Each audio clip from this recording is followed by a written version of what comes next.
Welcome back to my channel. If you're new here, welcome. Today we're going to talk about a very controversial topic. Is raw milk safe? Is it safe to consume raw milk, raw eggs, and raw meat? And as somebody who consumes all three of these, I have a very researched back answer for you guys. I'm actually going to get really deep into the nitty-gritties. I'm also going to touch on if it's safe in pregnancy, because that is a common question that I get as well. And as somebody who consumed all three of those things all throughout her entire pregnancy, I feel like I can speak on this a little bit. So I'm going to take you through each of the three: raw milk, raw eggs, raw meat, and I'm going to show you what the studies actually said that convinced you not to eat these foods, and why I actually believe that it is completely safe and actually research backed to consume these foods raw if they come from a healthy source. And I'm going to define that and explain that more throughout this video. So let's jump in. So one of the most popular studies that came out about raw milk actually came from the National Center for Biotechnology Information, NCBI, and they did a study called Raw Milk Consumption Risks and Benefits. The review emphasized that raw milk can harbor pathogens like E. coli,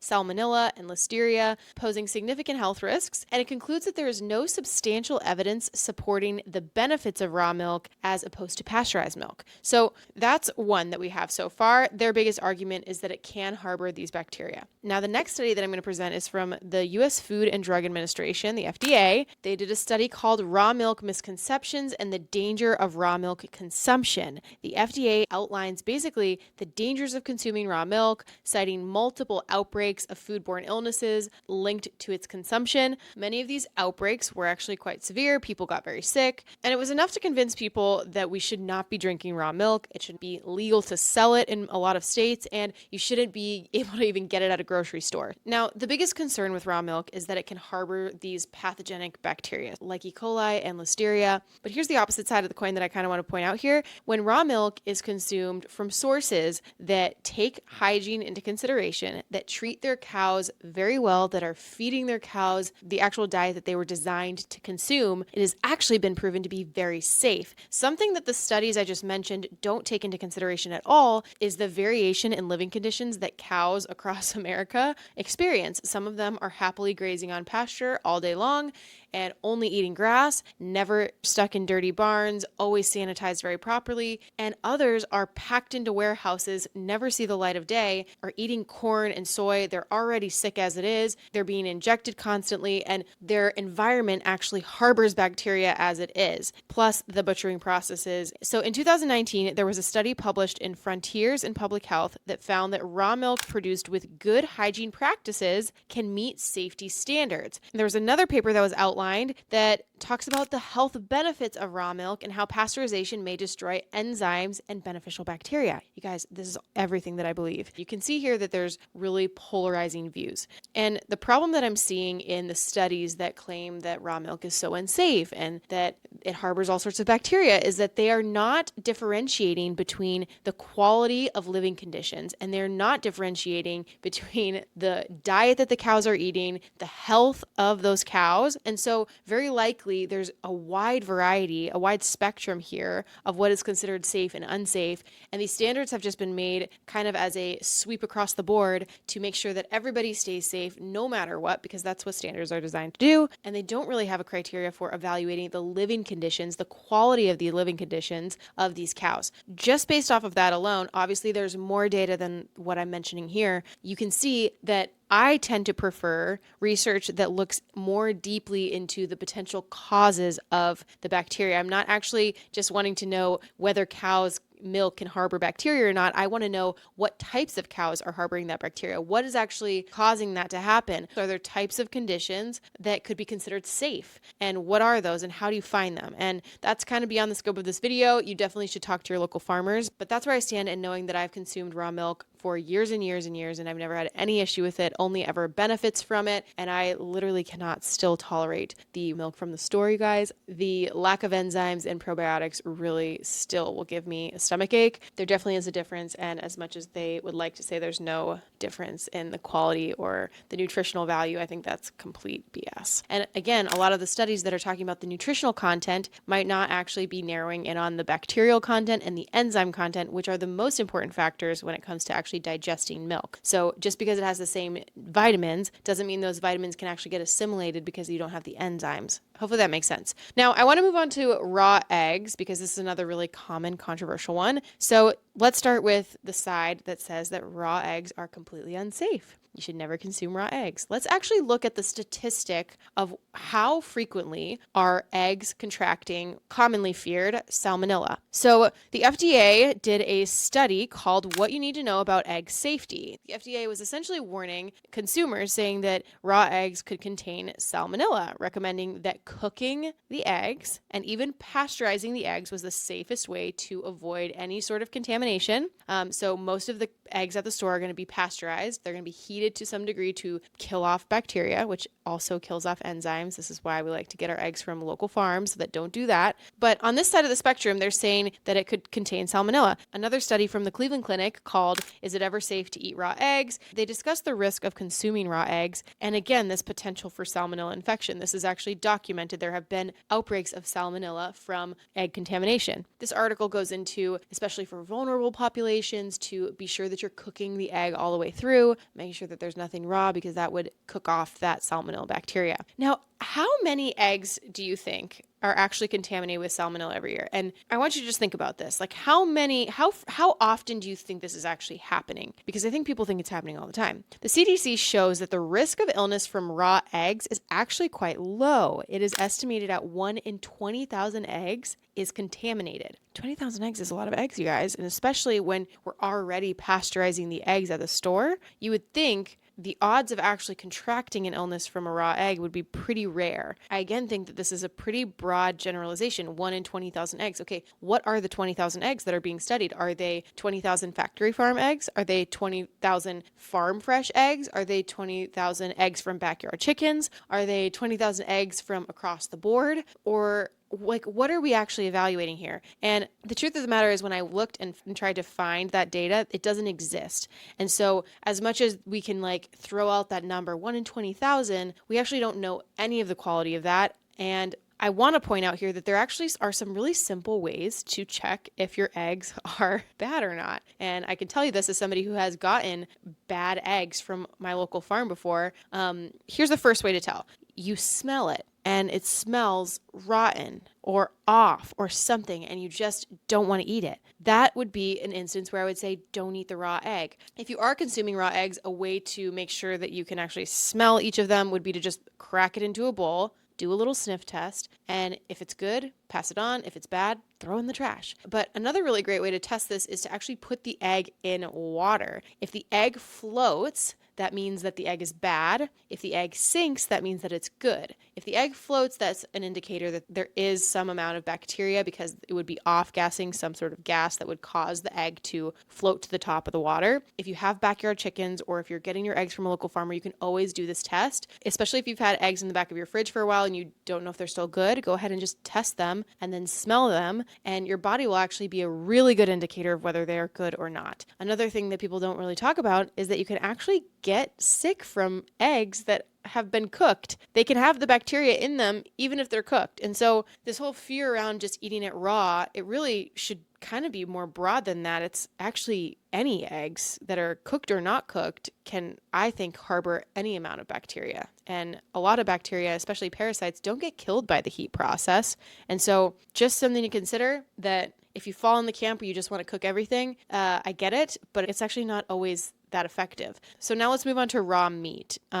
The NCBI did a study called Microbial Risk Assessment of E. coli in beef. The study assesses the risk of E. coli in beef, highlighting the potential of contamination and subsequent illness from consuming undercooked or raw beef. Now, Science Direct also did a study saying that food safety incidents in the red meat industry, a review of foodborne pathogens. And this review discusses various foodborne pathogens in the red meat industry, emphasizing the importance of proper cooking to prevent illness. Now, this is, again, really funny because, like I just said, you can get sick from meat that is bad, even if it's cooked. So that's besides the point, but I want to give you a little bit of data to kind of go against that. In 2021, foodborne illnesses reported by the CDC how most outbreaks are linked to poor food handling, not inherently the raw state of food. So this is interesting. But again, kind of further proving my point that it actually has way more to do with the handling of the raw meat than the fact that it is raw at all. This is where I would really encourage you, find a local farm and make sure that you get to know their processes and that they are reputable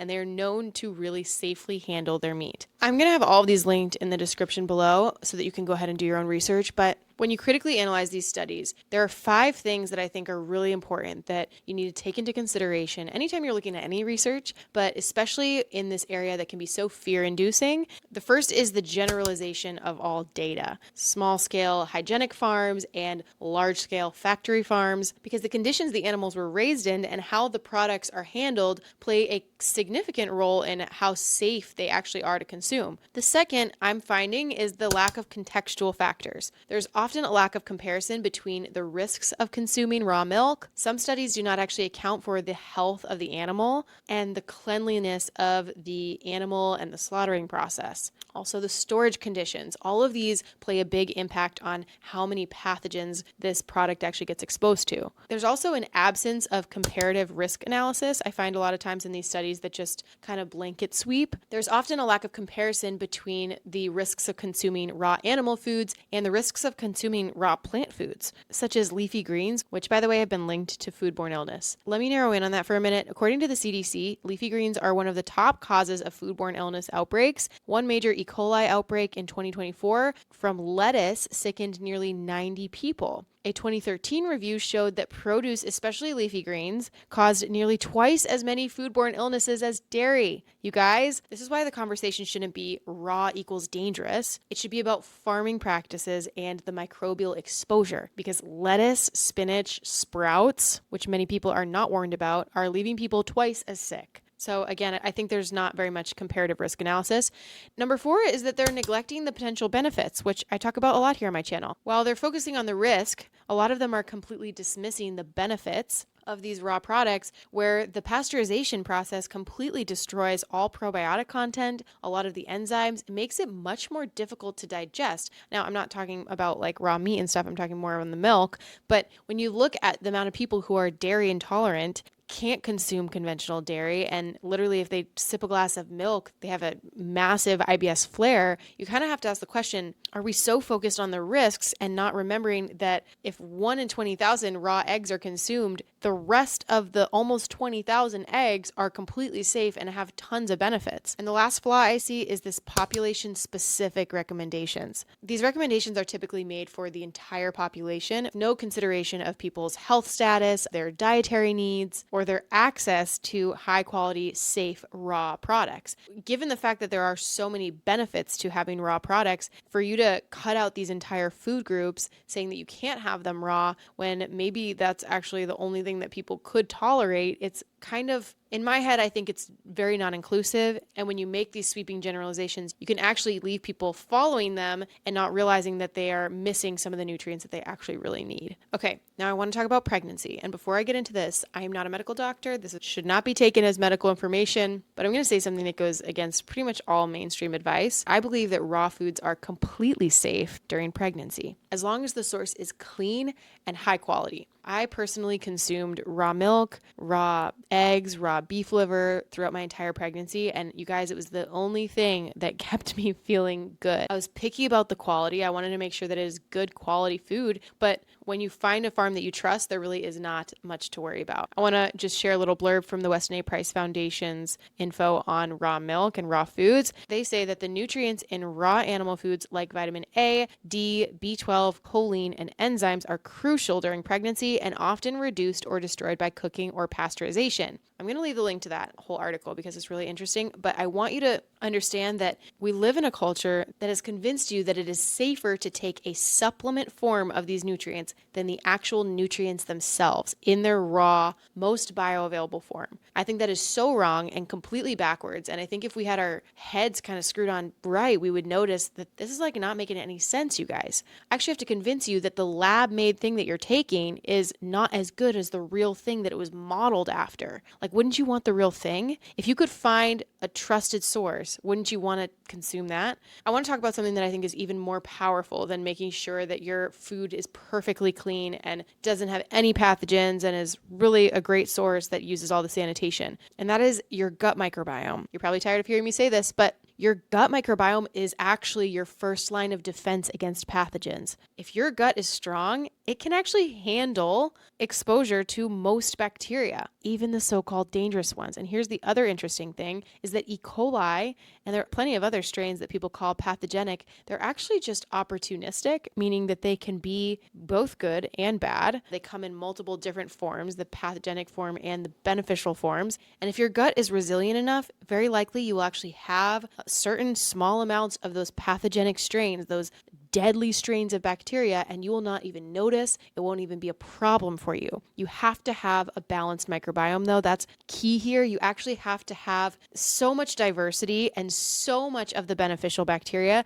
that you get a little bit of the pathogenic and your body doesn't even notice. That's what I'm talking about. That's the type of resilience that I want you to have, to where you're not even fearing the type of foods that you're eating, because your gut is so strong that any pathogen that comes in, if it's too much for you, it will just get eliminated quickly, and that will be that. Like, it's not going to cause some sort of deadly illness. And research is actually confirming this. There is a article on nature.com that confirms that gut microbiota modulate immune responses and reduce pathogen colonization. So it's literally saying if you've got a microbiome that's not been damaged too much, or you've worked on rebuilding it, it can reduce pathogenic colonization. Pathogens aren't able to colonize as easily in a gut that is strong, period. So that being said, if you're ready to jump in, if you're like, where do I start trying to heal my gut and get to the root of these chronic symptoms, I have a free food as medicine masterclass that takes you step by step through the top 3 most important foods for healing your gut and getting rid of leaky gut, which is a really important factor, I think, in all of this. If you have leaky gut, you might experience symptoms even from eating foods that are completely pure. So if you're interested in going a step deeper, go ahead and check that out. I will leave it linked in the description box below. The real question isn't whether or not raw food is dangerous or not, but it is really, where are you getting your food from and what is your gut health like? When the food is sourced from reputable, regenerative farms and handled properly, raw milk, raw eggs, raw meat can be incredibly safe, even in pregnancy. You can actually control this instead of living in this fear of something that is outside of your control. So I hope this helped you look at raw foods with a different sort of lens. If you got any value out of this video, please like the video and subscribe to my channel for more gut health related content. And don't forget to check out that free Food as Medicine Masterclass in the description box below, because that's really going to get you started. Thank you so much for watching. I'll see you in the next one.